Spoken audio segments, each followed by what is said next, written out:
এই শাওয়ালের 6টা রোজার জন্য আবার কোনো কোনো ক্ষেত্রে ডাবল অফার আছে। একটু বুদ্ধিশুদ্ধি থাকলে দেখবেন যে আপনি অনেক অল্প আমল করেও আল্লাহ তাআলার কাছে অনেক বিপুল পরিমাণ সওয়াব পেয়েছেন, সে সুযোগ আছে।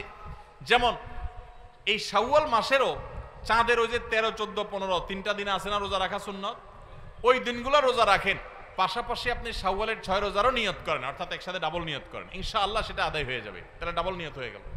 সোমবার বৃহস্পতিবারের সাথে আপনি প্লাস করতে পারেন, কিন্তু যদি সোম বৃহস্পতিবার আর চাঁদের 13, 14, 15কে আলাদা রেখে এটাকে 6টা রাখেন তাহলে তো সবচেয়ে উত্তম, সেটা বলাই বাহুল্য। যে ব্যক্তি রমজান মাসে রোজা রাখলো, রমজান মাসের সবগুলা রোজা যে রাখলো, সুম্মা আতবাআহু সিত্তাম মিন শাওয়াল, রমজান মাসের পর যদি কেউ শাওয়াল মাসে 6টা রোজা রাখে, কয়টা রোজা?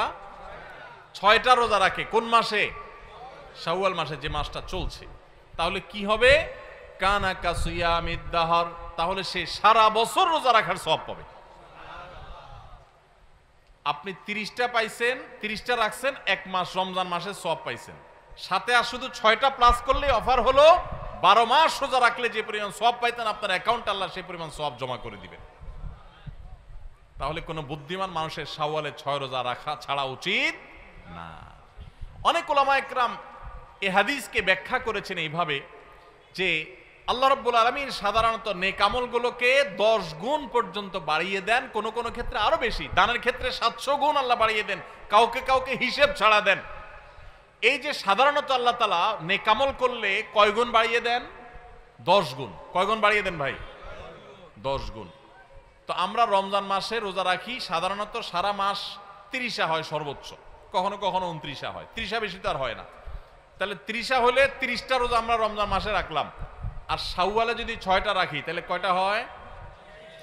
36 রোজাকে যদি আপনি 10 দিয়ে গুণ দেন সমান সমান কত হবে? 360। সারা বছরের হিসাব পাইছেন ভাইরা আমার। এই জন্য আল্লাহ রাব্বুল আলামিন আমাদেরকে সারা বছর রোজার সওয়াব দিবেন। শুধু রমজান রোজা রাখলে সারা বছর রোজার সওয়াব পাবেন না। রমজানে 30টা রাখতে পারছেন, সাথে আর শুধুমাত্র 6টা যদি প্লাস করতে পারেন এই মাসে, শাওয়াল মাসে, তাহলে এই 6টার কারণে ওই 30টা আর 6টা সব মিলিয়ে আপনি সারা বছর রোজার সওয়াব পেয়ে যাবেন ইনশাআল্লাহ। চেষ্টা করা যাবে না ইনশাআল্লাহ? আল্লাহ আমাদের সবাইকে তৌফিক দান করুন। এই শাওয়ালের 6 রোজা নিয়ে আমাদের মা বোনদের একটা কমন প্রশ্ন আছে, অনেক ভাইদেরও কমন প্রশ্ন আছে। সেটা হলো যে কারোর যদি ভাঙতি রোজা থাকে, কাজা রোজা থাকে, যে গত রমজানে আপনি হয়তো অসুস্থতার কারণে 2টা রোজা রাখতে পারেন না, 4টা রোজা ভাঙা পড়ছে, কোনো মা বোন মাসিকের কারণে তার কয়টা রোজা, 7টা 8টা রোজা বা 10টা রোজা 5টা রোজা তার ভাঙতি পড়ছে, এই রোজাগুলো তিনি আগে রাখবেন নাকি শাওয়ালের 6 রোজা আগে রাখবেন? এটা হলো প্রশ্ন। এই প্রশ্নের উত্তর হলো অবশ্যই রমজানের রোজাগুলো আগে রেখে তারপরে শাওয়ালের 6 রোজা রাখতে পারলে বেশি উত্তম। কারণ নবী সাল্লাল্লাহু আলাইহি সাল্লামের হাদিসে আমরা দেখি তিনি বলেছেন, যে ব্যক্তি রমজানের রোজা রাখলো এরপরে শাওয়ালের 6 রোজা রাখলো তার জন্য ফজিলত হলো সারা বছর রোজা সওয়াব। তাহলে আগে রমজানের গুলো শেষ করে তারপরে শাওয়ালের 6 রোজা রাখতে পারলে বেশি ভালো। কিন্তু যদি কোনো মা বোন বা কোনো ভাই তার মনে হয় যে না, ভাঙতি রোজাগুলো রেখে তারপরে আবার শাওয়ালের 6 রোজা রাখা আমার জন্য কঠিন হবে, গড়ে 10-15টা রোজা রাখতে এক মাসে আমার জন্য চাপ হয়ে যাবে, তাহলে যে কোনো একটা অপশন যদি বেছে নিতে হয় তাহলে আমি বলবো অবশ্যই আপনি শাওয়ালের 6 রোজা, যেহেতু শাওয়ালের পরে আর প্রযোজ্য হবে না, এর সব শাওয়ালের পরে আর পাবেন না, এজন্য শাওয়ালের গুলো আগে রেখে ফেলেন এবং কাজাগুলো যদি পরে রাখেন ইনশাআল্লাহ আপনি পরিপূর্ণ সওয়াব পেয়ে যাবেন। তবে আগে যদি রমজানগুলো শেষ করতে পারেন সেটা বেশি উত্তম, সেটা বলাই বাহুল্য। তাহলে শাওয়ালের 6 রোজা রাখবো তো ইনশাআল্লাহ। আপনার যেদিন সুবিধা হয় সেদিন রাখেন, এক নাগাড়ে রাখা জরুরি না। শাওয়ালের 6 রোজা রাখা এটা নিয়ম হলো সারা মাসের ভিতর রাখলেই হবে, শাওয়াল মাস শেষ আর হবে না, শাওয়ালের ভিতরে 6টা রোজা রাখি শেষ করতে হবে। এই জন্য আপনি ধারাবাহিক টানা রাখতে হবে এমন কোনো কথা নেই। আপনি আজকে একটা রাখেন, আবার 5 দিন গ্যাপ দিয়ে একটা রাখেন, আপনার একটু কাজের চাপ যেদিন কম সেদিন রাখেন, আপনার যেদিন সুবিধা হয় সেদিন রাখেন, বদ্ধের দিন ধরে ধরে ধরে রাখেন, তাহলে আপনি যে কোনোভাবে 6টা রোজা রাখলেই হবে। সবাই চেষ্টা করবো না ইনশাআল্লাহ? আল্লাহ আমাদের সবাইকে আমলের তৌফিক দান করুন। ভাইরা আমার, তাহলে রমজানের আমলের চেষ্টা, রমজানের ইবাদত, রমজানের নামাজ, রমজানের রোজা, রমজানের তিলাওয়াত, রমজানের দান সদকা, এগুলো শুধু রমজানেই সীমাবদ্ধ নাকি রমজানের পরেও করা লাগবে? লাগবে কি লাগবে না? অতএব মসজিদে রমজানের পরে যেতে হবে কি হবে না? সবাই যাবো তো ইনশাআল্লাহ? আল্লাহর ঘরের দিকে যাবো তো ইনশাআল্লাহ? আপনার লাভ, আল্লাহর কোনো ঠেকা নাই ভাই। দেখতে দেখতে জীবনটা শেষ হয়ে যাবে, মালাকুল মউত হাজির হবে, চলে যেতে হবে, আপনি নিজের আমল নিয়ে যাবেন, আপনার কল্যাণ হবে। সবাই করবো তো ইনশাআল্লাহ? আল্লাহ আমাদের সবাইকে আমলের তৌফিক দান করুন। ভাইরা আমার, রমজানে আমরা যে নেক আমল করছি টুকটাক, 30টা রোজা রাখছেন বেশিরভাগ মানুষ মাশাআল্লাহ, তারাবির নামাজ পড়ছেন, কোরআনে কারিম একটু একটু করে যতটুক পারছেন, কেউ 1 খতম, কেউ 2 খতম, যে যদ্দুর পারছেন, কেউ 1 খতম না পারলেও যদ্দুর পারছেন তেলাওয়াত করছেন, আলহামদুলিল্লাহ। অনেকে দান সাদাকা করছেন, সবে কদর ইবাদতের জন্য চেষ্টা করছেন। এই যে রমজানে আমলের চেষ্টা আমরা করেছি, এই আমলগুলো আল্লাহর কাছে কবুল হয়েছে কি হয় নাই, এটা বুঝার একটা উপায় আছে, আলামত আছে, নিশ্চিত কোনো উপায় নাই। কারণ আমল কবুল করা না করা কার এখতিয়ার? আল্লাহর এখতিয়ার। শতভাগ পারফেক্টনেস আপনি এনেছেন, আপনার কাছে মনে হচ্ছে, তারপরও কোনো ত্রুটি থাকতে পারে, যেটা কারণে আল্লাহ তাআলা বললেন না আমি তোমার এটা অ্যাকসেপ্ট করলাম না, সে এখতিয়ার আল্লাহর আছে। কিন্তু আমরা যে নেক আমলগুলো করি, এগুলো সম্পর্কে ওলামায়ে কেরাম অনেক সালাফ, ইসলামের ইতিহাসের সোনালী যুগের স্বর্ণ মানবগণ, পূর্বসূরীগণ আমাদের, তাদের উক্তি আছে যে কোন কোন আমলের কবুল হওয়ার ব্যাপারে পূর্বাভাস, আলামত, এটা জানা যায়। আলামত দেখে সুধারণা করা যায়, নিশ্চিত কোনো গ্যারান্টি নেই কবুল হয়েছে কিনা বলার সুযোগ নেই, তবে অনুমান করা যায়, ধারণা করা যায় যে হয়তো আল্লাহ কবুল করেছেন। তাহলে রমজানে আমাদের আমল ইবাদত কবুল হয়েছে কি হয় নাই, সেটা বুঝার যে আলামতটা, সেটা কি বলে দিব আপনাদেরকে?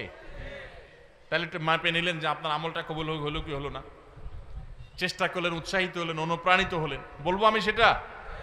ভাইরা আমার, সেটা হলো, সে আলামতটা হলো রমজানে যে আমলগুলো করেছেন, শুধু রমজানের জন্য এটা কথা না, সারা বছরের জন্য প্রযোজ্য। কোনো আমল করার পর সে আমলটা যদি আপনি ধারাবাহিকভাবে করতে পারেন, কন্টিনিউয়াসলি করতে পারেন, বারবার করতে পারেন, একাধিকবার করতে পারেন, ওইটার ধারা যদি ধরে রাখতে পারেন, তাহলে আপনি আল্লাহর ব্যাপারে সুধারণা করতে পারেন আল্লাহ আপনার আগেরটা কবুল করেছেন, এই জন্য পরে আবার করার তৌফিক দিয়েছেন।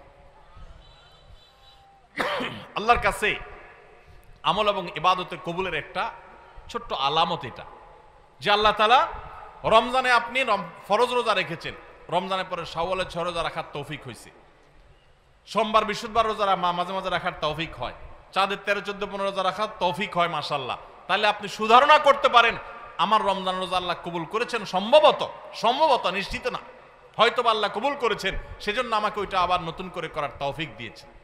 রমজানে আপনি তারাবির নামাজ পড়েছেন, রমজানের বাইরে 5 ওয়াক্ত নামাজ ধরে রাখছেন, তাহাজ্জুদ মাঝে মধ্যে পড়ার চেষ্টা করেন, হিম্মত করেন, নিয়ত করেন, সুধারণা করতে পারেন আল্লাহ হয়তো আমার রমজানেরটা কবুল করেছেন। কারণ আল্লাহর পদ্ধতি হলো কোন আমল করার পর বান্দা সে আমলটা যদি আল্লাহ অ্যাকসেপ্ট করেন, ওই আমলটা বান্দাকে নিয়মিত করার সুযোগ দেন, তৌফিক দেন। এটা দেখে আন্দাজ করা যায় যে হয়তো আল্লাহ তাআলা আমল কবুল করেছেন।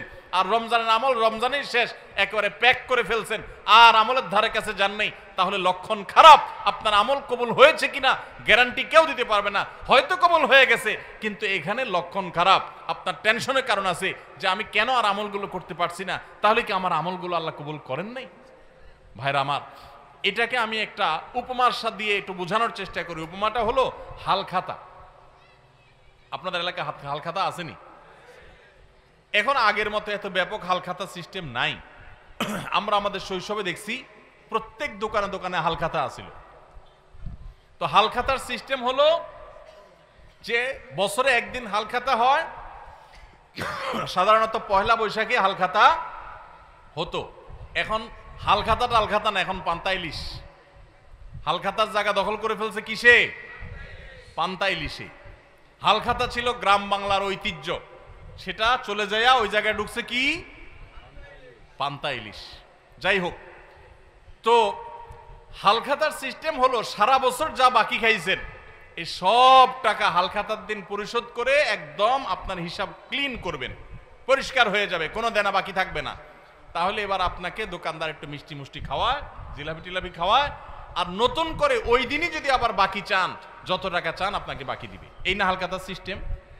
আর যদি আগের টাকা বাকি না দেন, এই আগের টাকা পরিশোধ না করেন, কিছু দিয়া আর বলেন যে ঠিক আছে বাকিটা দিব, এখন আবার নতুন করে বাকি দেন, তো হালখাতার শরীয়তে, হালখাতার নিয়মে ওইটা কিন্তু গ্রহণ হবে না। ঠিক না বে? ঠিক।